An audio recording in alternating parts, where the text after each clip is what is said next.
পানির যে খাবার এগুলোকে ফিস্ট না ইয়ে বলে, হ্যাঁ এই যে বিভিন্ন এগুলো আপনার ফিস্টের জন্য আপনাকে আলাদা ফ্যাক্টরি ডেভেলপ করা লাগবে। আবার এগুলো ধরেন রোগ আছে, রোগের চিকিৎসা করার জন্য কি আলাদা এই যে ভেটেরিনারি সিস্টেম আপনাকে ডেভেলপ করা লাগবে। আবার এগুলোকে বিক্রি করার জন্য আলাদা বাজার ব্যবস্থা তৈরি করতে হবে, চেন মার্কেট মানে সাপ্লাই চেন ম্যানেজমেন্ট আপনাকে তৈরি করতে হবে, আপনাকে আলাদা দক্ষ লোক তৈরি করতে হবে। এটা হিউজ ইন্ডাস্ট্রি।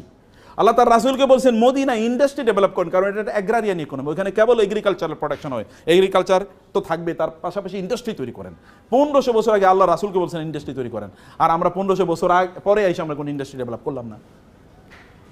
আপনি ডেভেলপ করা লাগবে, সমাজের মানুষের জন্য কাজ করতে হলে আপনাকে সম্পদের মালিক হওয়া লাগবে, কিন্তু সম্পদ যেন আপনার অন্তরে না চলে যায়। সম্পদ থাকবে কোথায়? হাতে থাকবে সম্পদ, কিন্তু অন্তরে থাকবে কি আল্লাহ। আল্লাহ থাকবেন অন্তরে, হাতে থাকবে সম্পদ, এর মাধ্যমে গোটা পৃথিবীর মালিক আমরাই হয়ে যাব। আমাদের পূর্বপুরুষরা প্রায় 1200 বছর একচ্ছত্রভাবে গোটা পৃথিবী চালাইছে। আপনাদের বাপদাদারা, ভালো করে শুনেন, আপনাদের বাপদাদা মানে কি? আমাদের পূর্বপুরুষরা। এরা এই ইন্ডিয়ান সাবকন্টিনেন্ট কত বছর চালাইছে মুসলমানরা বলেন তো? কি যে 200 বছর, কি বলেন 800 বছর।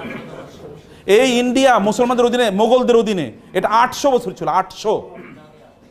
ইউরোপ, এই যে আজকে যে ইউরোপ দেখতে পাচ্ছেন আপনার, এত ইন্ডাস্ট্রিয়াল ডেভেলপমেন্ট, এই পুরো ইউরোপ তৈরি করছে মুসলমানরা। ইউরোপের লোকেরা আগে বছরে তারা 2-3 দিন গোসল করতো, যেমন শাহবাগীরা বছরে 1-2 বার গোসল করে। অথবা দেখবেন আপনি হিন্দুরা, ওরা মনে করে গোসল কম করা ভালো। বুঝতে পেরেছেন? এটা ইউরোপিয়ানদের, এটা তাদের ইয়ে ছিল যে গোসল কম করলে আল্লাহওয়ালা হওয়া যায়। এটা আমি একটু বুদ্ধিজীবী টাইপ। এবং ওরা নারীদেরকে, এখানকার হিন্দুদের মতো ওদের নারীদেরকে ওরা জীবন্ত হত্যা করতো। স্বামী মারা গেছে, এই মহিলার বাঁচিয়ে রাখার দরকার নাই। এবং রাস্তাঘাট সব অন্ধকারের মধ্যে জীবনযাপন করতো। মুসলমানরা ওইখানে গিয়ে তারা বলছেন রাস্তা হবে, রাস্তার মধ্যে কি এই যে নিয়ন লাইট এখন দেখছেন না, এটা মুসলমানরা এখন থেকে 1200 বছর আগে তৈরি করছে। মুসলমানরা এখন ইউরোপের বাড়িঘরগুলো দেখবেন মুসলমানদের, ওই আলহামরা, আপনারা ইন্টারনেট যদি ঘাটতে বুঝেন তাহলে আলহামরা বলে একটা সার্চ দেবেন। আলহামরা এটা স্পেনের প্রাসাদের নাম আলহামরা। এই আলহামরার মতো করে এখন ইংল্যান্ডের সকল বাড়িগুলো আলহামরার মতো, মানে ওইখান থেকে ওরা শিখেছে architecture, building technology, civil engineering, mechanical engineering, এগুলো সব মুসলমানদের অবদান।